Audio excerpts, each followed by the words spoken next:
దేవునికి మహిమ కలుగునుగాక.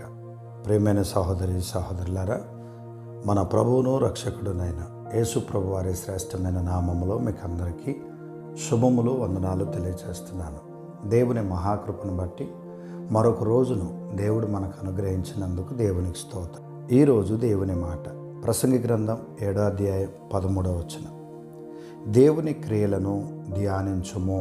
అయితే దేవుని క్రియలను మనం ధ్యానించినప్పుడు మనం దీవించబడతాం, ధైర్యంగా ఉంటాం. దేవుడు మన కోసం ఏం చేశాడు, దేవుడు మన ఎడల ఏ ఉద్దేశం కలిగి ఉన్నాడు, మన గురించి ఆయన ఏమి సిద్ధపరిచాడు, ఇవన్నీ కనుక మనం తెలుసుకుంటే చాలా అద్భుతమైనటువంటి విధానంలో మనం ధైర్యంతో ముందుకెళ్ళే అవకాశం ఉంది. కీర్తనల గ్రంథం 77వ కీర్తన 11వ వచనం నుండి మనం చదువుదాం. యెహోవా చేసిన కార్యములను, పూర్వం జరిగిన నీ ఆశ్చర్య కార్యములను నేను మనస్సునకు తెచ్చుకొందును. కార్యమంతయు నేను ధ్యానించుకొందును, నీ క్రియలను నేను ధ్యానించుకొందును. దేవా, నీ మార్గం పరిశుద్ధమైనది.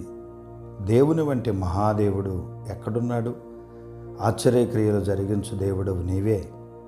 జనములలో నీ శక్తిని నీవు ప్రత్యక్షపరుచుకొని ఉన్నావు. దేవుని బిడ్డలారా, దేవుడు మన కోసం ఈ సృష్టిని చేశాడు. మనం తప్పిపోయి నరకానికి వెళ్ళిపోయే పరిస్థితుల్లో ఉంటే పరలోకాన్ని విడిచి మరలా సృష్టిలోకి వచ్చాడు. ఈ సృష్టిలో మన పాప శాపములన్నిటిని కూడా ఆయన భరించి, మరణించి, సమాధి చేయబడి తిరిగి లేచి మరలా పరలోకానికి ఆరోహణుడై వెళ్ళాడు. ఆయన మాట ప్రకారంగా ఈ భూమి మీద జీవించే వారిని మరణం లేనటువంటి నిత్య జీవానికి తీసుకెళ్ళడానికి మరలా రాబోతున్నాడు. సమస్తము ఆయనే చేశాడు. మనం చేసిన ప్రతిదీ ఆయనే భరించాడు. నశించిపోవలసిన మనకు ఆయనే నిత్య జీవాన్ని ఇవ్వడానికి సిద్ధపడ్డాడు. ఆయన చేసిన క్రియలు ధ్యానించినప్పుడు ఆయన త్యాగం మనకు అర్థమవుతుంది. ఆయన చేసిన చేతి పని మనకు అర్థమవుతుంది.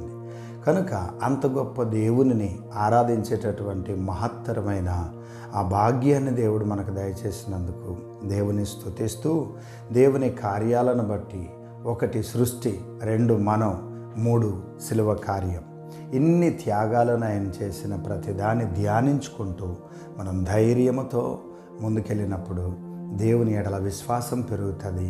విశ్వాసం ఎంత పెరుగుతుందో అంత ఆశీర్వాదం మనం పొందుకునే అవకాశం ఉంది. కనుక పట్టు విడువక ప్రార్థన చేస్తూ దేవుని క్రియలను ధ్యానిస్తూ ఆయనను హత్తుకుని జీవించుదుముగాక.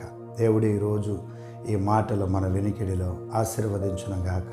ప్రార్థన చేద్దాం. సర్వశక్తిమంతుడు అయిన తండ్రి, స్తోత్రం నాయన. ఈ మాటలు వింటున్న ప్రియ సహోదరి సహోదరులను దీవించి ఆశీర్వదించి బలపరచండి. నీ క్రియలను ధ్యానించినప్పుడు మనోధైర్యం కలుగుతుంది. మీ క్రియలను ధ్యానించినప్పుడు మీరు మా కోసం చేసిన త్యాగం తెలుస్తుంది. మీ క్రియలను ధ్యానించినప్పుడు మనోధైర్యం కలుగుతుంది.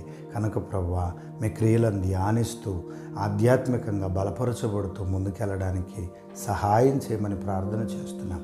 ఈరోజు ఎవరు ఏ విధమైన ఇబ్బందిలో ఉన్నా యేసుక్రీస్తు నామములో వారికి నాయన ఇబ్బంది నుంచి విడుదల దయచేయండి, ఆశీర్వదించండి, నెమ్మది కలిగించండి, గొప్ప కార్యం చేసి దీవించమని ప్రార్థన చేస్తూ యేసయ్య నామములో ప్రార్థించి అడుగుచున్నాము తండ్రి.